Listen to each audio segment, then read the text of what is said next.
This ZeroNow program is brought to you with the support of our founding partners. Let me introduce our distinguished panelists and guests. First, Elisa, if you wouldn't mind just introducing yourself. Elisa Mula is the founder of EMD Designs. Welcome, Elisa. Thank you. Appreciate being here. Elisa Mula, EMD. We do some traditional design consulting. We're a small boutique security consulting firm, but we do have a niche in that we help a lot of our customers apply for federal and state funding, some private funding for their security solutions, their overall security practice.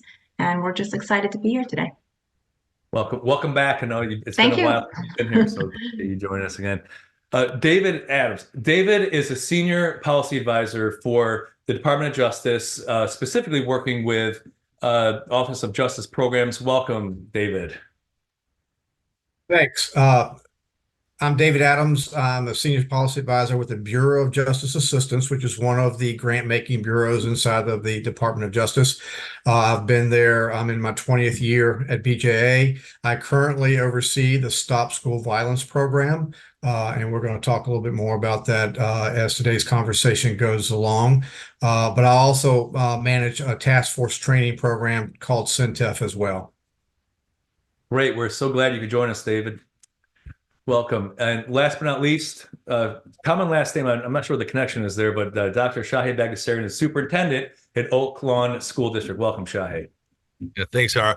Shahe Bagdasarian, the superintendent at Oak Lawn Community High School District 229. This is my first year as a superintendent. I've been a principal for 8 years at the high school level, and we applied for the Stop the School Violence grant this year. So I'm looking forward to having some conversation and dialogue around that process and how we made that happen. Great. Well, thank you so much, all three of you, for joining us. Let's take a look at the poll results. Let's see here. So the question is, have you applied for the Stop School Violence grant program? It looks like only 4% of our participants have done so. David, is that surprising to you? No, it's not. A lot of folks tend to go to the Department of Education for education-related grants, and we do everything we can try to get the message out, but we obviously still have a lot more to do. And David, would you mind explaining to our participants what exactly is the Stop School Violence Grant Program? So in 2018, Congress passed a Students, Teachers, Officers Preventing School Violence, or the Stop School Violence program. And they authorized funding for that program for a period of 10 years. They split the funding between the Bureau of Justice Assistance. The bulk of the funding comes to us. A smaller portion goes to the Community-Oriented Policing Services, or COPS office. BJA funds specific things that were called out in the act, funding to support behavioral threat assessment teams, funding for training students and staff to recognize situations that may lead to violence in school, and technology solutions such as anonymous reporting systems, but it's not limited to ARS. The COPS portion is to fund law enforcement training, typically school resource officers, SROs, training for those folks, as well as target hardening, or what is now referred to as deterrent measures, things like ballistic glass, windows, fencing, security cameras. Anything that's considered target hardening falls under the COPS office. So maybe some of those things that Elisa mentioned were things that the actually COPS office would fund. Yeah, and so how does Elisa, I mean, since you work with schools on a regular basis, I mean, how does a school determine which grant they focus on? The COPS grant, the Stop School Violence grant? How do you navigate that? Well, so we do typically go after that SBPP for the public K through 12s. A lot of the private schools, as I understand it, can partner with a prime applicant as the sub-applicant for the SBPP. But for a lot of the private schools that we work with, we actually go through the FEMA Nonprofit Security Grant Program. Usually those private schools are nonprofits and they will qualify for those. But I would also recommend that not only the NSGP but to try and partner with a qualifying prime applicant on the SVPP as well. So we try and work both angles if we can. David. Yeah, so I'm glad that Elisa mentioned the private schools because BJA will allow the fiscal agent to be a private school. You're not able to request target hardening types items that they may be able to go to FEMA for. Actually, my kids attended private school, and that school just received one of the FEMA grants this year, particularly because they couldn't apply to COPS. But we do find that there are private schools that want to implement the, training staff on different social emotional learning or positive behavioral PBIS. I can't remember what the acronyms completely stands for. But there are private schools that we do allow to apply to us for the things that BJA can fund. So that is a difference between COPS and BJA, is that we will allow private schools, and in COPS, they have to partner with someone. So right off the bat, hey, Brian asks, is this grant open for universities or is it limited to K-12? David, do you want to take that? No, absolutely not. Unfortunately, it's only K through 12. Got it. And just curious, I mean, does the program cover personnel? Like if a district needs a school safety director, for example, would that cover the cost of that type of position to manage the programs? So as long as it is not funding new law enforcement officers, SROs, we do allow for hiring under the BJA grant. So depending on what that individual is, as long as it's not a sworn law enforcement officer, we would be able to fund something like that at BJA. And the reason you're not allowed to use BJA or COPS SVPP funds for new SROs is because COPS also has a hiring program, and that's open at the same time or later in the year, and you can apply to COPS to hire new law enforcement officers. Got it. And just to remind the participants, if you have a question, please click the Q&A button and type your question in, and we'll definitely get to it. Ben Johnson, a couple of folks have their hands risen, but please type it into to the Q&A. Shahe, so at your district, who owns the whole grant application process? I mean, have you ever applied for a school safety security grant in your district in the past? Well, in our district, we have a variety of grants that have to be written each year. But this particular grant went under our assistant superintendent for finance, where he's kind of overseeing the process right now because he's familiar with the buildings and grounds as far as the different security measures that have been put in place already. So he is working very closely with this grant, in addition to myself, just to make sure that we're really targeting on the key areas that we want to focus in on to make the enhancements in our school. So Elisa, where does a school district start? If you're like, okay, we want to get rolling with this, what is the first step?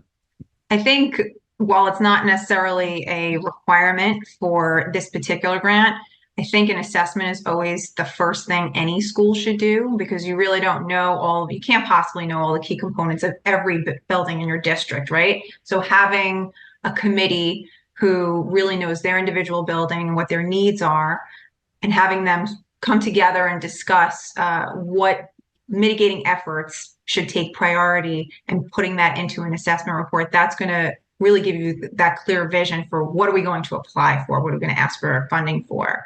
So that's where we start anytime we're working with any customer, whether it's the SVPP or the NSGP. We always start with the assessment first. But then, of course, you do need to include a narrative, and you have to understand what the costs are for everything.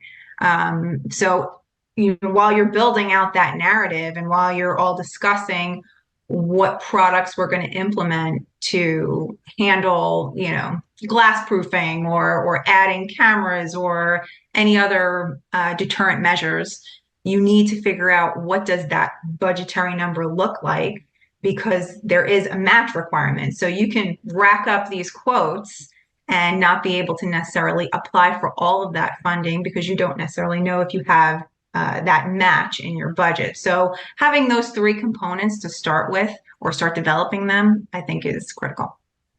Lisa, you bring up a good point there too, as far as doing an assessment of where your building is as far as safety and security. And we were very fortunate last year. Before I even stepped into the role, our school district did an assessment in our building to look at different safety vulnerabilities in regards to school safety and those types of things. So I think that's a commonplace for a lot of times where superintendents and district administrators struggle is, where do we start? How do we determine what it is that we need and don't need? And I think a lot of times we focus in on the reactive part of it instead of looking at it from a proactive lens. We have safety committees and those types of things where we sit and talk at the table, but what are the outcomes to that? And I think sometimes it gets lost because that assessment piece has been missing or it hasn't been done. So I highly recommend that an assessment be done prior to taking the next steps, just to see where you're at as a district and as a building, so you know where your focus is going to be. David. Let me address something that Elisa brought up regarding the match. The match is required for the COPS grant, not for the BJA grant. So that is one of the main differences between the two offices. You're not going to be required to come up with a match if you apply to BJA for one of the allowable uses. Also related to eligibility. So if you're interested in applying for the BJA stop grant, eligible applicants are state-supported colleges and universities. That's category 1. And that has a ceiling of $2 million. You can apply for up to $2 million if you're a state or a state university, state-supported university. So category 2 is everybody else, and everybody else includes school districts, local governments, cities, nonprofits, which include private schools, tribal entities, tribal governments, federally recognized tribal governments, and that maximum request is up to $1 million. What's interesting, like I mentioned at the beginning, last week we were at the National Conference on Education, which was it was mostly superintendents and school administrators. But what was very prevalent was the notion that most school administrators they don't have background in security and safety, and they just don't really know where to get started with all of this. So, Shahe, where did you learn about this? Where did you learn about the grant program? Because was this something that was solicited to you, or was this something that you learned about? No, and we learned about it through ZeroNow, through our partnership. I think that's really important to have a network out there in the field of safety. School administrators, there's so many different organizations to be involved with, but I think when it comes to school safety and finding where those resources are, it's important to connect in with those organizations. And we learned about that through ZeroNow, and we partnered with the EMD, and we're in the process of submitting the grant and finding out what will be awarded or available to us. So I'm going to add to that. I don't want to skip ahead, but the application process is really that first step. Building all these documents, your assessment, getting your narrative together, getting the pricing. But what we tend to see is there's a waiting period, right? So usually sometime in October you're going to hear back whether or not you were awarded this money. The next call we get from our customers is, okay, now what do we do? A lot of people always ask the question of, well, can we just start moving forward with our security initiative and start spending the money? And you cannot do that. You have to make sure that you are following the guidelines of whatever grant you're going after. And usually in this particular case, or even on the FEMA nonprofit case, you cannot make any purchases until after you receive the award and connect with your grant rep. So, don't jump ahead in the process. Many of the grants that we work with, if not all of them, are reimbursement grants. And if you don't follow their process and their management and administration policy or compliance around that grant, you're not going to get that money. So I kind of feel like that's a really important point to make sure everybody knows. Absolutely. And I think one of the things that we've started here is just starting to get some quotes and getting some ideas of what that cost is going to be. So we know going into it, we're doing our homework ahead of time. So when those funds are available, we can go back and have those conversations. But we're starting that process now, working with various companies and those things to get quotes. So. David. There is a good resource to help folks with that. Schoolsafety.gov has a tool on the website. So if you don't have, maybe you're a smaller school district and you don't have the ability to have someone come in and do an assessment for you, there's a tool on schoolsafety.gov that will walk you through the process to help you determine at what stage you're at in the school safety continuum. So maybe you are just starting, and it will suggest some ways that you can hit the ground in the beginning stages. And once you've got those pieces in place, then it will help you. Well, what's the next step? Where do I go from here? So there are other resources, and they don't cost you anything. That's schoolsafety.gov is a federal clearinghouse that was created as part of that 2018 Stop School Violence Act. And it has continually been updated, and you can find all sorts of school safety resources there. Also, let me address something that may have confused some folks. So I said before that colleges and universities are not able to use the funds, the STOP funds, for purposes of security on college campuses. They can apply if they're implementing a school safety measure at a K through 12 campus. So for instance, the University of Florida is working with a nonprofit in Florida to develop a dashboard on school safety so that parents can know how safe schools are in their area or across the state. We have universities that are implementing school climate improvement training for teachers and staff. So that's what I meant when I said colleges and universities are eligible to apply. They're not implementing something on their college campus, but implementing something in partnership with a school district. Got it. And just curious, David, because our nieces go to a lab school at the UCLA campus. It's a K through 12 school, but it's on a college campus. Would that qualify for the grant? So yes, and they would want to make it clear in their application that they are serving a K through 12 population at that type of specialty school on their campus. Got it. So I want to take another step back. You know, we just recently launched the Path to Safer Schools, and it starts with a safety team, right? Because who's gonna own safety at your school district? So Shahe, after the safety team, you go through the vulnerability assessment, and then you apply for the grant funding. But how did that process look at Oaklawn, Shahe? I mean, who was on your safety team? Who took the lead with this in order to take the next step to conduct the assessment of vulnerabilities? Right. Well, we have a school safety team, and back in December, I want to say we circled back around with that school safety team. I'm sorry, I take that back. It might have been October, but we looked at some things that we can put in place now to tighten up some of our safety procedures in our building. And as you know, after that meeting with our administrative team, it kind of evolved to where having conversations and looking at collaborating with ZeroNow, we determined that the next step would be to apply for the Stop School Violence grant, and that's kind of where we ended up. And the team wasn't involved with making that decision. That more so came from our administrative team. And I want to the school safety team is made up of teachers, administrators, support staff. So we have a wide range of people on that team. And do you have a dedicated school safety director at your district? We do not, and we've talked about that. We don't have a dedicated school safety director. I know that there are some schools and some school districts that are moving in that direction. I will say that I think it is something that we are considering and looking at what that looks like here. And I like I said, it's something that is of value. There's a school district next to us here, just a few miles away, that does have a school safety director. He's a retired police officer, lives in the community. He's there every morning setting up they have a weapon detection system in their school.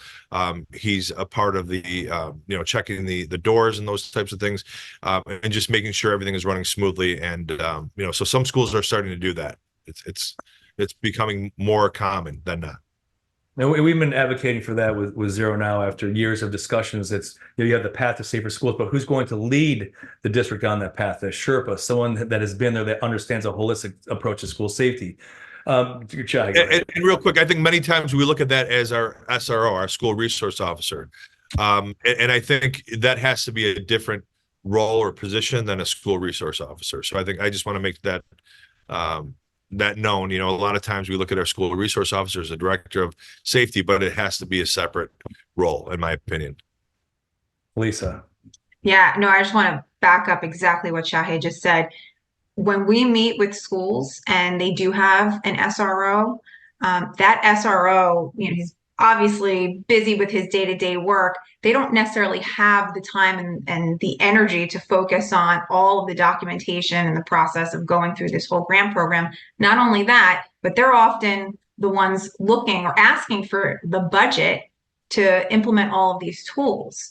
So to have obviously that school resource officer, but then to back him up with a team of folks that are listening to what his needs are for him to get his job done or his team to get his job done, and then advocating to get those tools in place for him is huge, right? Because you can't just have one voice in the entire school district saying, we need this, we need that. It really has to be a collaborative effort.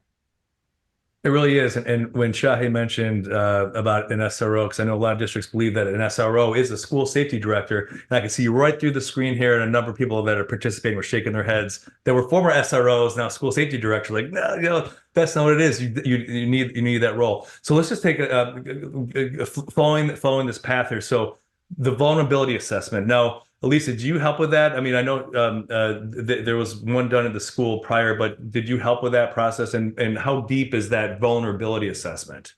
Yeah, we absolutely do our own assessments. And that's not to say if you already have an assessment done that we don't utilize that. We absolutely do. And you're going to have essentially a different audience for the assessment that was done by law enforcement or your school resource officer or whoever, versus the assessment that should be included with the grant. So our assessments really look at what the grants or the grant governing body is most interested in. And we're sort of honing in on what those requirements are to be a candidate for this particular grant program. And that's what we're including, that most pertinent information as it's outlined in the grant.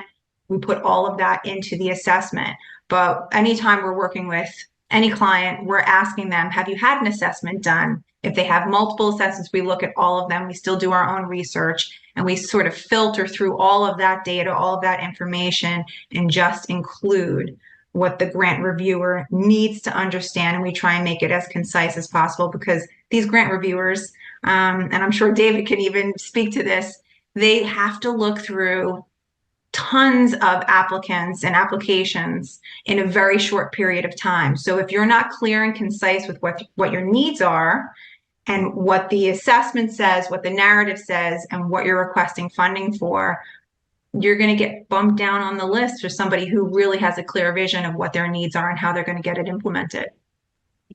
David. Oh, sorry, you're muted, David. She's exactly right. It's all about the story that you tell in your narrative. And we're looking for you to connect the dots between the narrative and the budget. A lot of people will see a solicitation and they'll say, wow, I can get $1 million. That's not the way to look at it.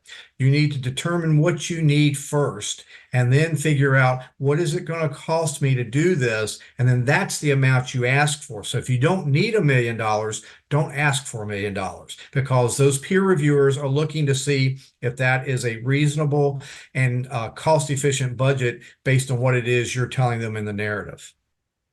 Elisa. I have a question for David, if you don't mind. Oh, please. Can you give us a little bit of insight as to the size of the team that has to read through all of these applications every year and the process that they go through? I feel like that would be really critical, not just for me, but for everybody who is preparing the documents for submittal. So our process at BJA is different than the process at COPS. I think COPS does theirs internally. So I can't speak to how many folks are doing that job, and they get a lot more applications than we do because they have a different formula for how they distribute their money. At BJA, we use an outside contractor, and they each there'll be a team of 3 peer reviewers to review 15 applications. Now, we receive about 250 applications a year for our program. So we never give a set of peer reviewers more than 15 applications. Typically, we try to give them about 10. And those 3 folks have 2 weeks to read those 10 applications and determine how they're going to score it based on what they're seeing in the application.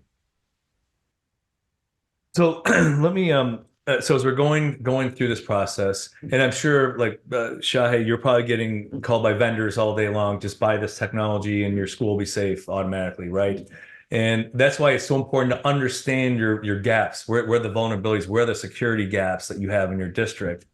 And so obviously, starting with your safety team, assessing the vulnerabilities, having that assessment, then it goes to the grant process. And so David, Jose Figueroa, hello, Jose. Jose asks, how long is this process time-wise?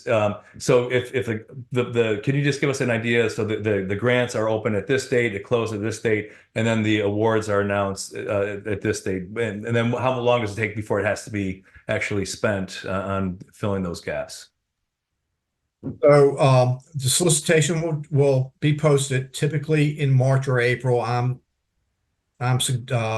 I think I can safely predict that this particular program is going to post sometime in March. You'll have 60 days to put together your application. And then once this solicitation closes, we go through the peer review process, which actually takes more than 2 weeks. The actual reading of the applications, once they get to the reviewers, there's about 2 weeks, but there's a process in between there determining that all the applications meet the basic minimum requirements and all of that. So once that's been done, typically the awards will be announced by October 1, which is the beginning of the new fiscal year. But you may not have access to your funds in because you have to get budget clearance. So we have, in the last 2 years, told applicants to include I think it's a 60 or 90-day planning period in their application, so that once the October 1 comes, if you've been notified that you are receiving an award, then you've got time to do the planning for implementation. You've told us what you're going to do. Okay. So you already know what you're going to do, but being able to start the actual process may take you time. If you have to hire people, you've got to go and do that. You can't hire people before you know you have the funds. You also can't hire people until you can start drawing down funds. Okay. So we tell people to build in a planning process so that once they've got budget clearance, then they can start hitting the ground running. Our awards are 3-year awards, so you've got 3 years to spend the funds. If for some reason something happens like COVID did in 2020, and you couldn't do some of the things you told us in your application you were going to do, there is the opportunity for what we refer to as a no-cost extension to extend your project period for a particular period of time. You're not getting more money for that. It's just giving you the extra time to spend money because you had an unforeseen situation occur. Say it took longer to hire staff or something like that.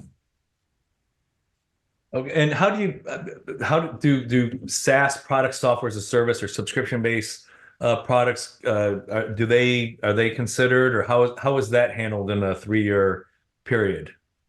Well, you build that in for the 3 years, but if you've got a subscription base, let's say you're subscribing to a anonymous reporting system because your state doesn't provide one, then you've got to pick that cost up on your own at the end of the 3-year period, because we do not do continuation grants in the STOP program.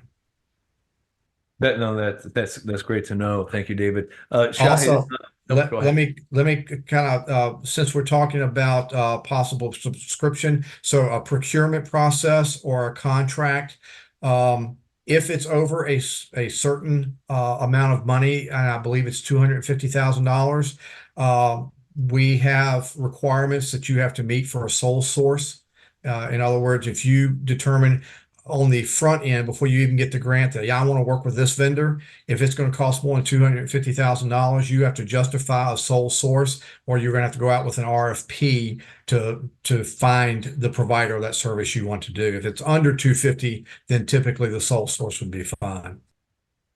Got it. No, that's very important. And let's talk about the whole vendor grant process. Can a vendor write a grant, or who actually has to submit the grant? Is it the school district themselves, David, or can a vendor say, hey, you're interested in our new technology and you can't afford it, but there's a grant for this. We could, work on the grant with you. How does that work? We've actually seen some vendors attempt to do that. You have to meet the eligibility requirements. And in some of our grants, for-profit entities are eligible to apply as long as they don't make a profit. You cannot profit from a taxpayer-funded program.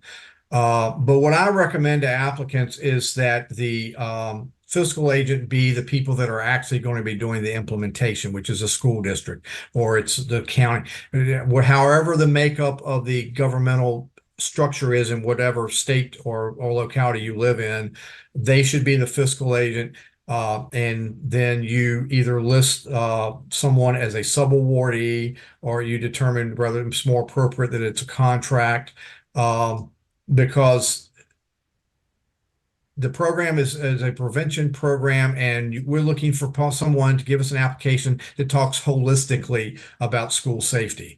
And typically a vendor can't do that for you because they don't know what your individual needs are. They only know what your needs are for the product they're trying to sell you. Exactly. And hence the need for a comprehensive, holistic assessment of the vulnerabilities in the school. So while we're on the topic of money, so Shahe, where do you plan on using the funds from the grant if you're awarded? Right. And I just want to back up here a little bit. Like there's already been a number of enhancements that have been made here in our school district in regards to tightening up with the security and safety of our building. But we've talked about having a weapon detection system. We've talked about possibly looking at additional cameras, those types of things. We've also talked about redoing or revamping our PA system. It's dated. It's been around for almost 50 years, maybe more than that. So just those types of things to really, make it a more enhanced environment here when it comes to safety. And I will also say too, there are a number of things that can be done that don't really cost a ton of money. So it's balancing those things out of where we can put the funds. The other thing too, I just wanted to share, just for those administrators out there, I think sometimes we're looking for that the silver bullet, what's going to fix everything. And it's not just one thing. You have to look at what your building needs or your district needs through that needs assessment to really be targeted with what you're making a request on, because something may work well in one district, it may not be something for another district. So that's why that assessment is really important, and looking at it, knowing that there's going to be multiple things that maybe need to be put in place and not just one thing.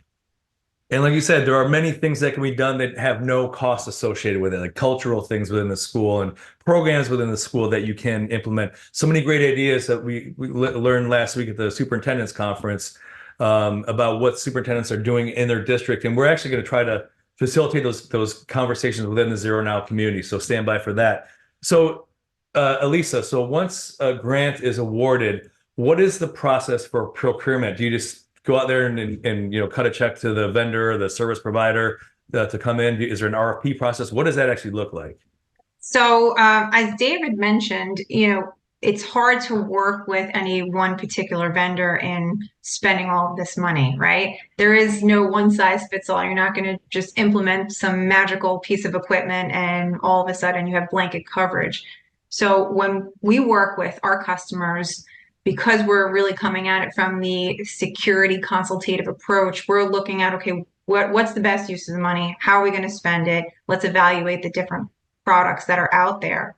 So once we have the award in hand, then we start sort of that planning process that David mentioned, and that's regardless of whatever grant we're helping our customer with. We're really sort of reevaluating, what did we ask for? Are those quotes that we originally received still relevant? Do we have to get them revised? Now let's really start figuring out how are we going to implement all of this and reestablish that, yes, we're staying on track with what we asked for. That's the first step.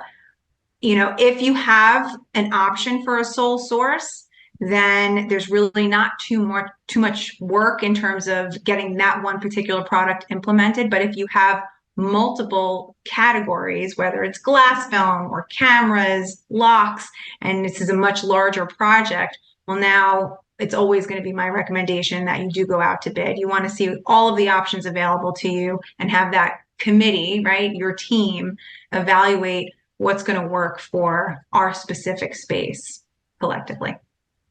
Well, you meant going back to the sole source. So Chad Schneider, one of our participants asked, can you please provide some examples that would justify a sole source award to a vendor? Elisa or David, do you have any examples of that or some sort of guidance? I'll leave that to David because we typically don't touch anything that's sole source. In fact, when we work with customers, we know there are some manufacturers out there that do help their customers apply. You know, we try and be that buffer as an independent third party. We might partner with some of the manufacturers that are out there and educate them on how to help their customers find grants and different opportunities to get funding. But we want to sort of remain agnostic and really evaluate each individual space and what their needs are. So we sort of stay away from anything that is sole source. So I'll pass that one to David. There is a process at the Office of Justice Programs. Like I said, if it's under a certain threshold, then we're not going to really start pushing back. If it's over a certain threshold, which I said it's $250,000 currently. So vendors like to tell their customers that we have the product, and it's the only product that can do what we're telling you it can do. When in actuality, that's not usually the case. A perfect example is anonymous reporting systems. There are those vendors who will tell you, look, not only will it send out a notice to everybody you want to have a notice sent to, but we're the only ones who have 24/7 people manning this call center. Well, that's not the case. I can tell you 2 other vendors off the top of my head, beside the one that is out there telling folks that, who do the same thing. So I would always suggest to folks the term buyer beware. You've heard many times. Beware of anyone telling you they're the only ones that can do a service they're trying to sell to you. I would recommend for applicants to put in their budgets the amount that they believe from research is going to cost to implement a particular item. And then if they receive the award, then do your due diligence, put out a RFP, and then come up with the best product that you can through that process. Because, you know, typically if you're being told one thing, it's possible you might be being sold a bill of goods, and it's best to do your due diligence, especially when it's taxpayer money involved. Believe me, David, our product is the best. No, so, and I also would encourage testing it out yourself. Is it the right fit for your district? Do the Pepsi challenge with whatever product, whether it's film or cameras or door locking systems. Because in ZeroNow, we advocate for driving innovation, and innovation comes through competition. And so if we have we have an opportunity for vendors to be competitively tested against one another. That's very important. Okay, let's go back to let's talk some numbers.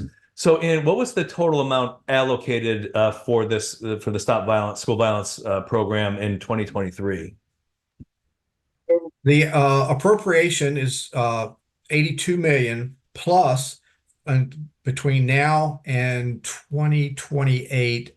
The Bipartisan Safe Communities Act, which was passed in July of 2022, I believe, allocated an additional 40 million on top of the appropriation of 82 million. So we get 122 million at BJA. Now, let me tell you how we split that up.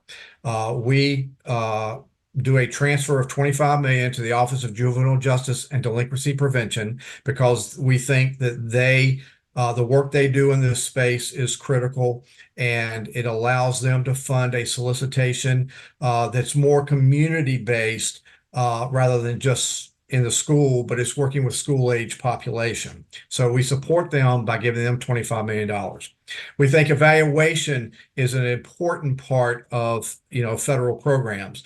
And so we want to see which one of the various proposals that are being sent to us every year, those strategies, which strategies have the most promise at being successful, not only in the area in which it's being implemented, but maybe something that can be translated across the country.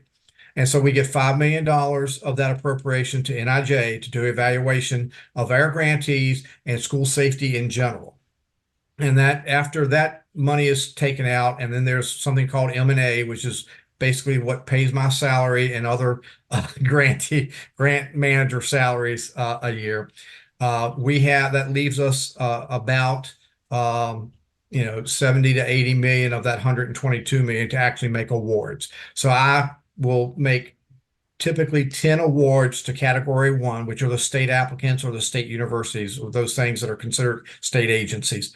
And then I'll make another 69 awards approximately to local governments, local school districts, whatever the case might be. And so approximately, what percentage of applicants tend to win? And I know you gave us some numbers earlier, and I'm not so good at math. So out of 250 applicants, I tend to make about 79 total. Okay. And so is all the funding typically issued, or are there funds remaining at the Yeah, I end? run out of money. I get more applicants than I can fund. Okay, no, that is good to know. Let's take a couple questions here from participants. If you have a question, please enter in the Q&A. We had a couple that came in ahead of time. Let's see. Well, we'll direct this to Shahe. How do we get more superintendents to be proactive with safety? Put you on the spot, huh? That's a tough one, and I don't know that there's one answer to that. I think, I've gone to a few conferences and those things, and I know one of the number one things that you hear is campus safety, building safety for your districts and those things. It's a tough one. We talk about it. Districts often have committees, safety committees. The biggest thing is when you come out of those committees, many times there's no action. Okay, and a lot of times there's no action because some ideas maybe come to fruition that there's no way to fund it. So I think it's important to have access to different professional communities, such as, like I said, ZeroNow, knowing where to find the funds. And I think oftentimes, as educators, we're teachers, right? We're teachers, and our area of expertise is curriculum and instruction. It's not school safety. We don't think about that, but we have to really rethink how we think about leading organizations, especially at the principal and superintendent level, because safety is really it's an important piece of that. We always say safety is our top priority. All right. So what are we doing to take action steps to ensure that safety is our top priority? Definitely, it is. I mean, that's the key thing. But going back to the ownership, and Jose, you post this in here as well. Who owns safety and security at your school district? Is it someone who has a holistic view of school safety and security and the experience, that understands the funding and prevention programs and preparedness programs and response? That's the key thing. Well, like you said, I mean, you're right. Who owns it? I mean, we're going to add something on to the plates of a district. Well, who owns that now? Do we have to have a separate position for that? Do we have, who's going to be in charge of safety and security? So it's relatively new. I think the conversation, you're hearing more and more of that when it comes to school safety at the superintendent level than maybe that was there, 4 or 5 years ago, because of, the culture and climate of our, society, and kind of what we see these things unfortunately happen, daily and weekly. I mean, so we have to make sure that we're continuing those conversations and looking beyond just the curriculum and instruction piece side of things into the school safety part of it. And that's something we've been talking about for the last couple of years, and it's really starting to coalesce around the concept of how do we operationalize school safety, right? You've got all these resources, you've got all these tools, these technologies, you've got grant funding, but does administration have a big picture of what school safety looks like? And you have someone who owns it that can operationalize this, make this part of everyday life. David, I think you had some thoughts on that.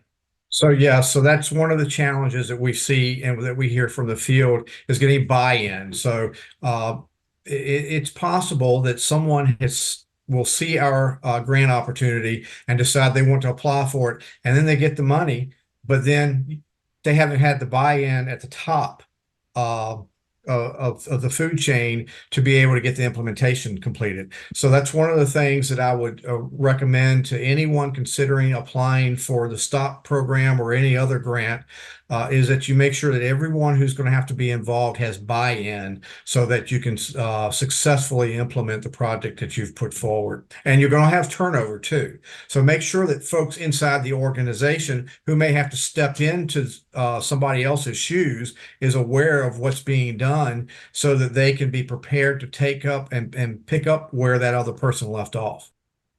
Well, great points, David. We have a question for you. So the $250,000 threshold for sole source, is that a 3-year total, or is that $250,000 per year over 3 years? Well, that's for that particular contract. So if you've got something that's going to cost more than $250,000, that's the threshold. So that's a cost across the entire, I would presume that's across the entire 3 years, because if you're purchasing something for the proposal that you've put in, it's going to last you through that 3 years. So it's a set $250,000. And can a school district apply year over year, or do they have to wait till the 3-year period is over?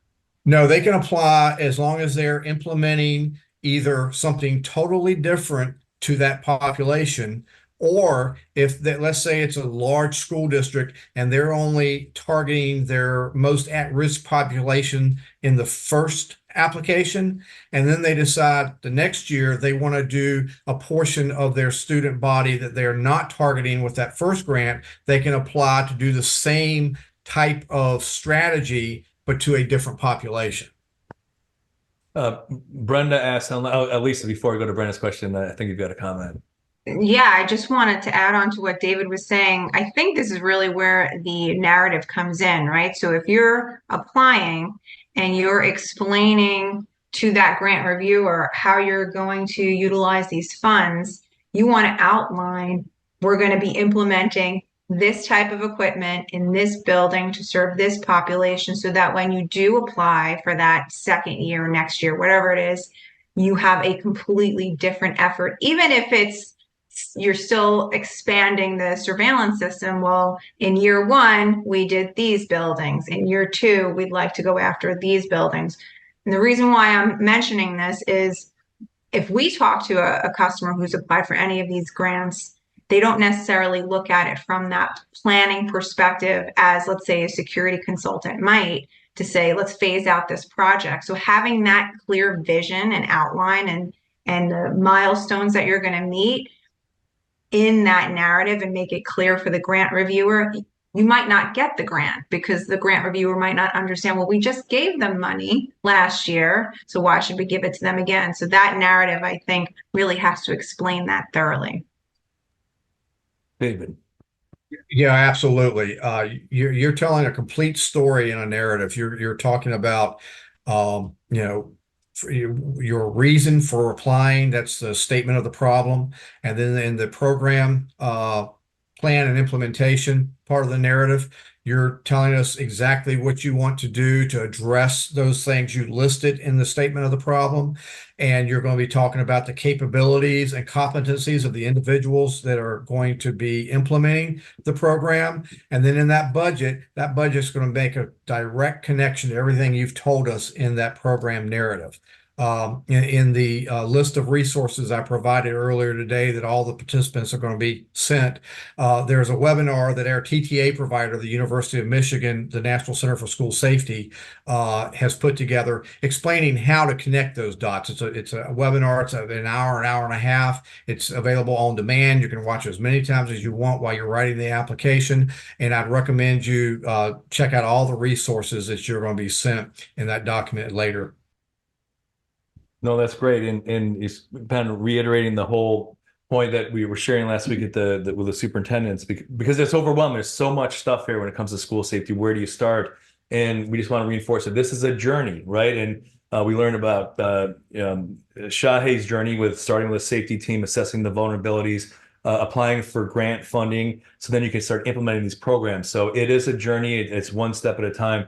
So Brenda, and so David, you touched upon this earlier, but can you please clarify for Brenda if you could explain the difference between the COPS and the Stop School Violence Grant, and can you apply for both? She'd like to know. Okay, so the last question is very easy. Yes, you can. You apply to COPS for the things that they fund, and you can apply to BJA for the things that we fund. It's all coming out of the same pot of the appropriation. It's all from the Stop School Violence Act. They call their program the School Violence Prevention Program, and we call ours, we named our program after the act, the Students, Teachers, Officers Preventing School Violence, or STOP. And so we try to drop all three solicitations between our office, COPS, and the OJJDP, which I mentioned earlier. We try to drop all three of them at the same time. We typically will do a joint funding webinar so that we can all address the applicants about the differences between each program. And then that webinar is posted and is available to anybody on demand. So what I would suggest is just go to bja.gov at some point and just look at the list of programs, pull up the STOP program. They're listed alphabetically on the BJA website. And we actually have last year's webinar on there. You can download a copy of last year's solicitation. This year's solicitation is going to change very little. So you actually have a head start on the types of things you can look at requesting for funding, and maybe start, formulating with the folks that you have to work with there in your locality or your school district, and see how you might be able to apply for this grant.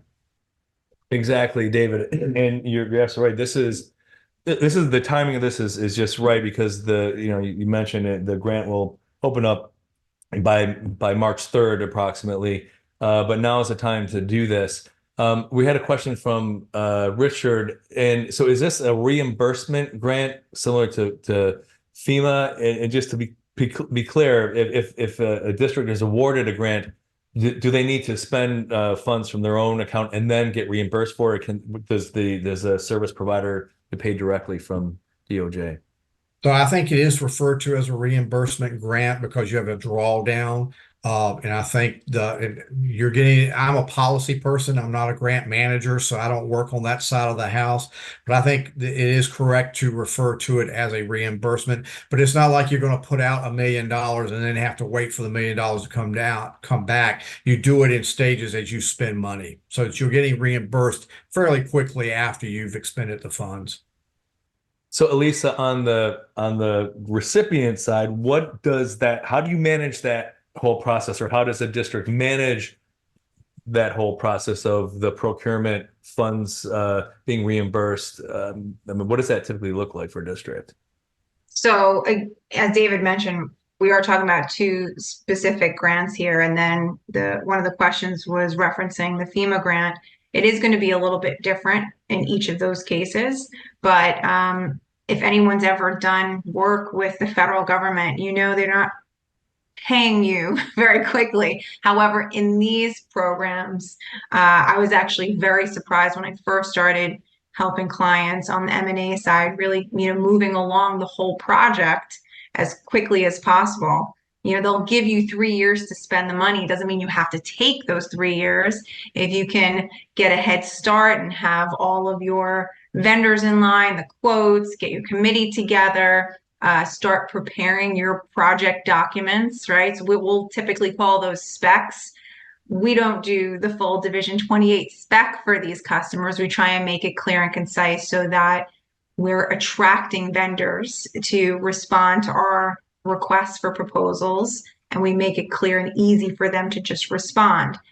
By doing all of that and sort of shortening that time frame, you could essentially get the money spent well within a year. We've done that multiple times. So, but it really depends on following that process for the grant that you're going after, making sure you're, meeting all of those compliancy requirements, communicating with your grant rep, and just staying organized, really.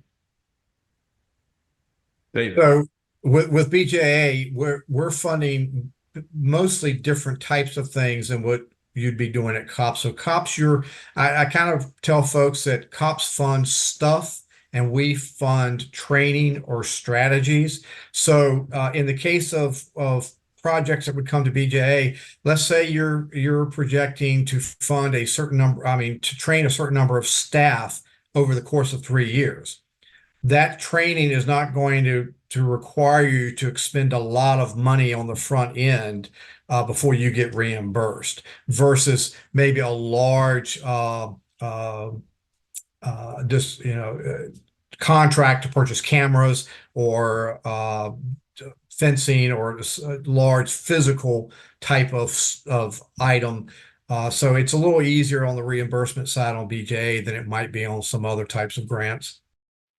So we are clearly out of time, but the good news is this conversation will continue in the ZeroNow community. If you go to zeronow.org, click on community, we'll have a Q&A, and we invite Elisa, Shahe, and David to hop on and just respond to some of the questions. We'll get it populated in there quickly. But before we wrap up, just would like your final thoughts, words of wisdom, experiences that you want to share. Shahe, we'll start with you. Just briefly, final thoughts.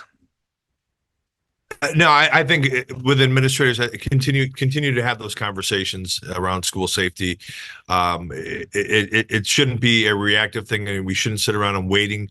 We shouldn't sit around waiting for something to happen first before we take action. So put the kids first, continue those conversations, and look into different organizations, professional organizations when you go to conferences, to continue those conversations and find ways to help fund your needs. So. No, great. That's great, Shahe. Elisa, final thoughts for our participants. Yeah, if you're not going after this money, you need to start. I mean, the poll at the beginning showed how many people were not applying or hadn't applied in previous years. There are millions of dollars in funding given out every year. So if you don't have the resource, you don't know where to start, there's plenty of people out there available. Our team, reach out to David's team. This is, safety shouldn't even be a question. There are funds available.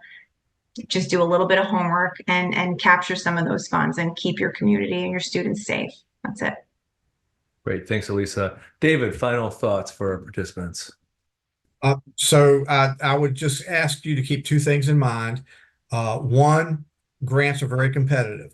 If you don't receive funding the first time you apply, come back to us the next year. You will always receive peer review comments that will give you your strengths and your weaknesses in your application. I always tell folks, look at the weaknesses that were identified, address those, and then reapply the next year. I can't tell you how many applicants I've had come back to me in the second or maybe the third year, and they got funding because it's not an easy process to navigate. A lot of folks have not applied to us because they're used to the Department of Education process. It's two totally different processes.